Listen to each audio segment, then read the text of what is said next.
Another big thing in b-boying that changed the whole b-boying game, I don't know if it was for the better. In essence, it was, but it has its drawbacks too, is the internet. The introduction of the internet changed the game completely, okay? When I started dancing in 96. I started b-boying, like straight breaking, in 99. Before that, I was house dancing, which is another, in a sense, hip-hop form, which we won't get into. When I started, there was absolutely no, there was internet, but there was no breakers, b-boy world, the b-boy spot. We learned moves. I learned windmills watching breaking or watching Beat Street and literally having to figure the move out, like watching this guy in a video and having like a 10-second snippet and being like, oh, okay, slow it down, pause it. We literally had to, like, you know, excuse my language, bust our ass to learn these moves. So at that time, the game was different. At that time, you couldn't do an invert. I mean, everybody knows what an invert is now. You couldn't do an invert at the time because one guy invented it and that was his trademark moves. Back then, another big thing in b-boying that it's kind of dying out now is biting.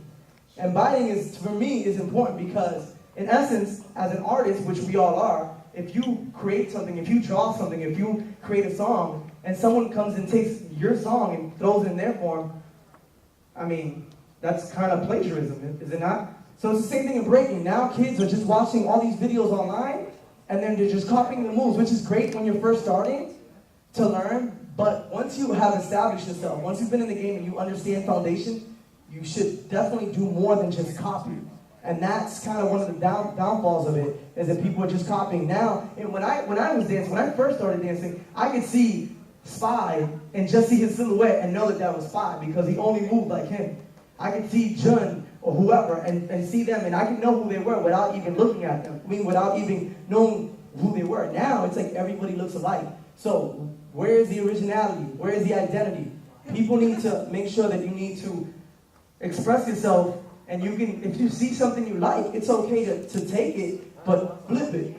Don't do the same thing that the guy before you did because then you're not contributing anything. So, the internet has its good and bad points regarding breaking.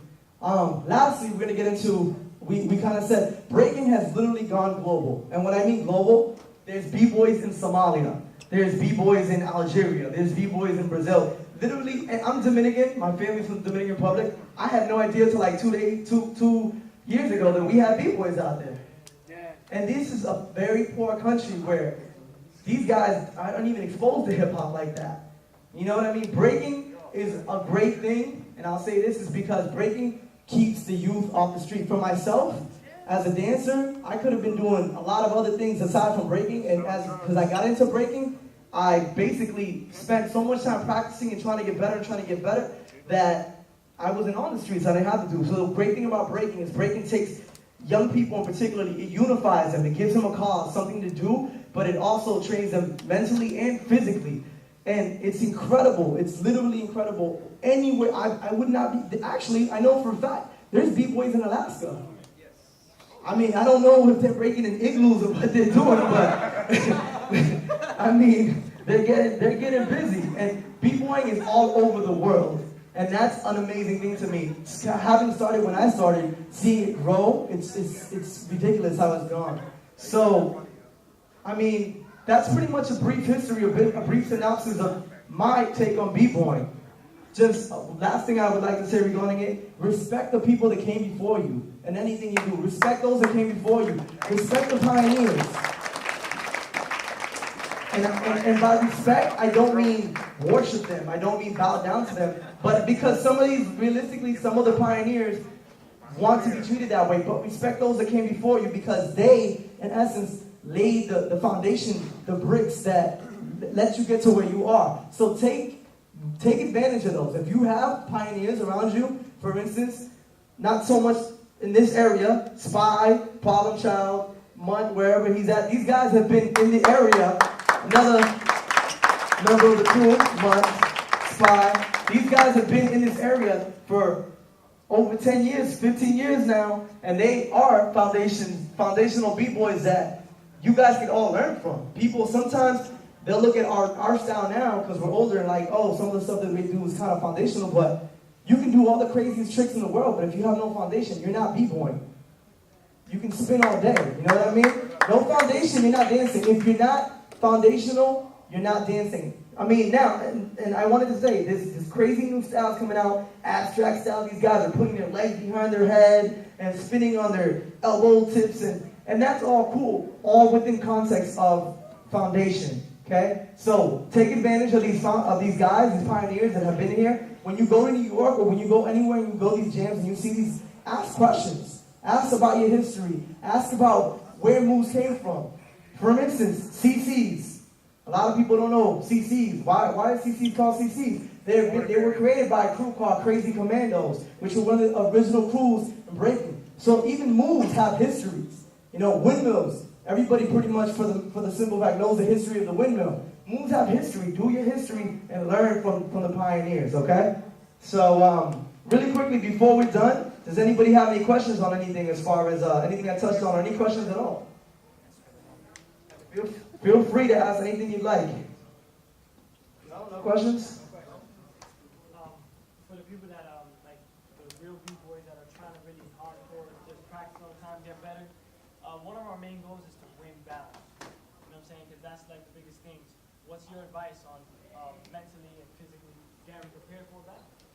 I mean, that's a great question. I think I guess maybe I should have touched on that a little bit. Battling is one of the most important parts of breaking. A lot of people look at breaking like it's an aggressive dance, which it is, but it's aggressive in a good way. And battling is how we test each other.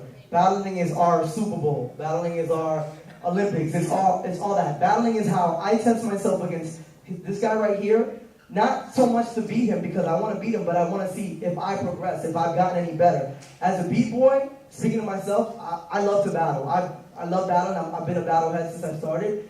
I think competitions are amazing. They're wonderful. They're great for winning money. They're great for getting exposure. But if you really want to be a battlehead, if you really want to be able to destroy everybody, it's battling in the ciphers. And the reason being, the difference between, and ask any b-boy that has a lot of experience, the difference between battling in a cipher and battling in a competition, it's like, okay, we have everybody looking at us. Okay, and go. You know what I mean? And I can't mess up. I have to perform perfectly, and there's criteria. In a competition, you can do this routine in this round, and no routines in this round, and 2 men or 3 men. In a cipher, it's a cipher, for those that don't know, is a circle, okay? Where a group of us are basically gathered, and we're doing our thing. In a cipher, anything goes. Some of the best moves you'll ever do will be in a cipher. Why? Because they're not pre-planned. You get what I'm saying? It's at spur of the moment. This guy came and did a flip, and you boom, boom. You got so hyped because he did a flip that you just did some crazy boom, boom, and you don't stop and be like, yo, I don't even know what I just did, but it was crazy. It was crazy. I don't even know what that was, but I was so hyped that, you know what I mean? So really, if you want to be a battlehead, if you want to be able to really be the best you can be, train in the ciphers. We go to jams sometimes and don't even battle. Just cipher. Do what you do. Then you go to competitions. Training mentally for b-boying, I mean, as far as competitions, a lot of competitions, to me, whether it be one-on-one, most or team, is also training with your crew. Teamwork is necessary. A lot of crews don't have routines. A lot of crews don't have that bond between each other. And teamwork is necessary. If we're in the same crew, we should motivate each other, number one, which a lot of crews lack. There's a lot of jealousy in between individuals and crews, which is bad because if you're in the same crew, you should be bigging up each other. This dude just did some crazy. Oh, that was crazy, dude. Like, me, personally, I can tell anyone in my crew right now, yo, do this set, because I know them. I study my crew. You know what I mean? Like, that's how I know my crew. So, as a crew, as a competitor with your crew, train together, practice together, do routines together, and train in that way. And then also, cipher battle together. And battle each other at practice. That's a big one. Battle each other at practice. Battle each other at practice is a big one. That's how you really train, you know? I hope that answers your questions.